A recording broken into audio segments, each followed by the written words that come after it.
Deathman first appeared in American comics in Batman issue 180 from 1966. As a one-shot villain, he was a man who couldn't die and loved stealing jewels. Not the most, out there story, although he had a pretty interesting design.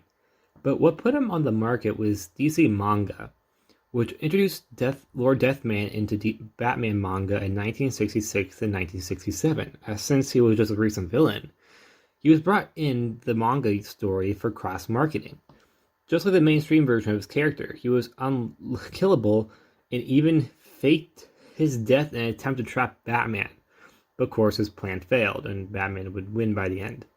The story was actually adapted in Batman Brave and the Bold, an episode I really liked, which was Season 2, Episode 25, where Bat-Mite is showing different realities, or might not be different realities, but are stories of different realities he's pretending, or I don't know. It's a pretty good episode, but kind of confusing when you start to think about it. It's like there's also the whole Bat Rubin stuff. I don't know what's going on there. Anyways, Batman would be brought into Batman Inc. in more recent years, where he was a Japanese villain who fought Mr. Unknown, a Japanese superhero who he actually end up killing. Mr. Unknown's mantle will be taken up by Batman Japan, or Hiro Osamu, I think is how it's pronounced his name, whose superhero name is a little weird to me. Luckily, he'd go by Mr. Unknown later on. He was a part of Batman Inc.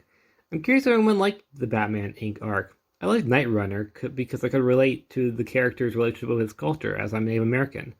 Well, the Native American characters, Man of Bats and Raven Red, are just racist stereotypes. Still happening in the 21st century. Wow. Back to Lord Deathman. Lord Deathman would constantly send his men after Hero, but he'd always get away. But Lord Deathman decided to play dirty by kidnapping his girlfriend, forcing him to find him. But Hero would work with Batman and Catwoman to shoot Lord Deathman into space since he can't die. Kinda overkill, in my opinion. Wasn't there a meta prison on the moon at this time?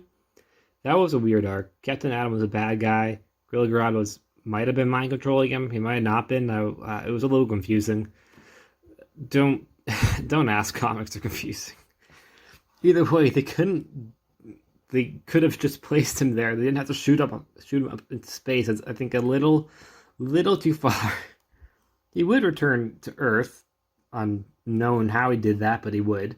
And he would go on to fight the Outsiders and the Heroic Talon, who I don't think exist anymore since Rebirth. He's recently appeared in comics in the ongoing Robin series, starting with flashbacks as Damian is now in a relationship with Lord Deathman's old sidekick Flatline, who actually killed Robin, but he got over it. But he would be shown in present day eventually. It seems like he's going to be an upcoming villain of the next arc from the Lazarus Battle one. I think Lord Deathman has a cool design, but I'm confused about his origin, because unless I'm mistaken, which if I am, you can comment down below, but I can't find his origin in any comic or even the internet. How can he not die? I think he's cool, and I actually like his protege Flatline, who has an interesting relationship with her boss, as she can sense who does die. Well, he can't die. Personally, I'd be up to see him again. After this arc in the Robin series, if he doesn't come back, I'd be okay with that, but if he does come back and return as maybe a recurring Robin villain, or just a B-list, C-list Batman villain, I'd be up for that. I think it's a really cool design, and I think he has promise, but he needs more built onto his character, which might end up happening in the upcoming Robin. So I hope that is the case, because at the moment I care more about Flatline than Lord Deathman, as Lord Deathman's kind of just a generic villain. Well, anyways, what do you guys think about him? Do you like him? Do you hate him? Do you like his design like I do? Because I've said it 7 times already in this video. Or do you think he's just one of the regular Batman bony skeleton villains, which ironically isn't even a joke. He has a lot of skeleton villains. There's Blight, Dr. Phosphorus, Lord Deathman, Mr. Bones. Well, I mean, Mr. Bones is more of a Batwoman villain. There's Black Mask, but that's a mask. You know what I'm talking about. Anyways, like always, please like, subscribe, and I'll see you guys next time.